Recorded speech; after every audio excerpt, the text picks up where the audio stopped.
भद्रावतीतील प्रसिद्ध वरदविनायक टेम्पल परिसर सध्या अपघातप्रवण ठिकाण बनत चालल्याची धक्कादायक परिस्थिती समोर येत आहे. प्राचीन इतिहासाच्या साक्षीदार आणि नवसाला पावणारा गणपती म्हणून विदर्भात ख्याती असलेले हे देवस्थान भाविकांचे श्रद्धास्थान आहे. उंच टेकडीवरील मंदिर, पायथ्याशी असलेले प्राचीन तलाव, निसर्गरम्य परिसर आणि पर्यटक निवास यामुळे येथे दररोज भाविक व पर्यटकांची मोठी गर्दी असते. मात्र रेल्वे विस्तारीकरणाच्या कामामुळे याच मुख्य रस्त्यावरून दिवस-रात्र अवजड वाहनांची वाहतूक सुरू आहे. हायवे व ट्रकच्या सततच्या रहदारीमुळे धुळीचे साम्राज्य निर्माण झाले असून प्रदूषणाची पातळी चिंताजनक बनली आहे. मंदिरालगत असलेल्या एर्ली लॅड स्कूल मधील विद्यार्थी, फ्लोरा सिटी परिसरातील नागरिक यांनी येणारे पर्यटक व प्रदूषणामुळे त्रस्त झाले आहेत. आरोग्याचा प्रश्न गंभीर बनत असतानाही स्थानिक प्रशासन व पोलीस विभागाकडून ठोस उपाययोजना करण्यात येत नसल्याची तक्रार आहे. प्रभाग क्रमांक 14 चे नगरसेवक आणि नगर परिषद अक्षय प्रफुल्ल चटकी यांनी तातडीने दखल घेऊन अवजड वाहतुकीवर निर्बंध आणावेत,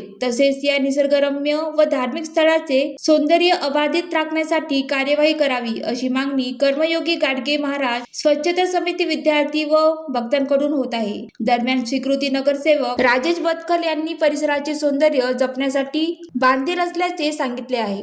ज्वालादीप न्यूज करिता सुनील जेदावार, चंद्रपूर.